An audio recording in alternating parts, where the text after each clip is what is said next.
High বন্ধুরা, তোমরা কেমন আছো? তোমরা নিশ্চয়ই ভালো আছো, আর আমিও খুব ভালো আছি। আজকে যাচ্ছি আমি মেলায়। দেখো, আমি আর আমার মেয়ে রেডি হচ্ছিলাম, তখন আমি ভিডিওটা করলাম, তারপর চলে আসলাম মেলাতে। মেলাটা দেখো কত সুন্দর মেলা বসেছে, আর বেলুনটা দেখেছো? আমার খুব আফসোস, কারণ আমি চড়তে পারিনি। তারপরে দেখো আমার মেয়ে আর আমার বর, তারপরে এই যে আমি চলে আসলাম মেলাতে।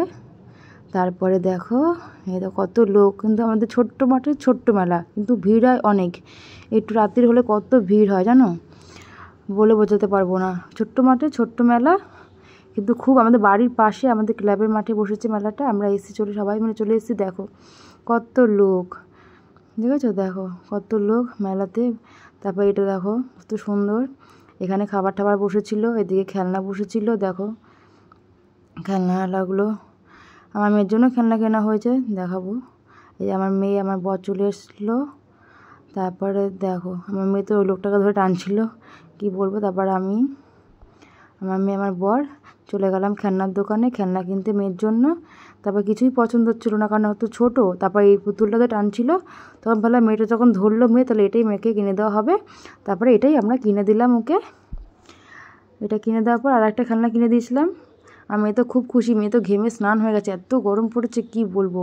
তারপরে এই দেখো এই খেলনাটা, সারি ঘর বানায়, গাড়ি বানায়, যে খেলনাটা ছোটোটা কিনে দিয়েছিলাম, কারণ এখন তো খেলতে পারে না ও। বড় হোক তখন বড়টা কিনে দেবো। দেখো ভ্যানিটি ব্যাগের মতো করে ধরেছে, ও তো সব কিছু মুখে দেওয়ার অভ্যেস, যা পাবো তাই মুখে দেবে। তারপরে দেখো আমার কাকিমা এখানে খেলনা কিনতে খেলনার সঙ্গে তর্কাতর্কি করে ফেলছিলো, যে দাম বেশি বলছিলো, কিন্তু বলছিলো দামটা কমান, এই বলা বলি করছিলো। তখন আমি ভিডিওটা করছিলাম যে কাকিমা যেখানে যাবে না কেন এত সুন্দর দাম দর করতে পারে।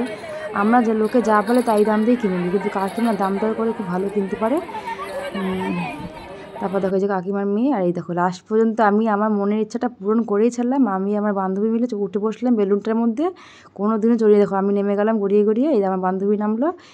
মনের ইচ্ছা, আজকে আমি এত বছর ছোট্ট থেকে কোনো দিনও চড়িনি, যে কেমন নরম বা কেমন। তারপরে মেয়েকে নিয়ে নিলাম, মেয়েকে নিয়ে তো খুব মজা করলাম, খুব লাফাচ্ছিলাম এখানে আমি আর আমার বান্ধবী। ও কোনো দিনও চড়েনি, আর আমিও চড়িনি। তারপর আমি তো হাসতে হাসতে গড়াগড়ি খাচ্ছি, মেয়েকে নিয়ে পাচ্ছিলাম না বলে। তারপর মেয়েকে আমি দিয়ে দিলাম আমার বাড়ির লোকের কাছে।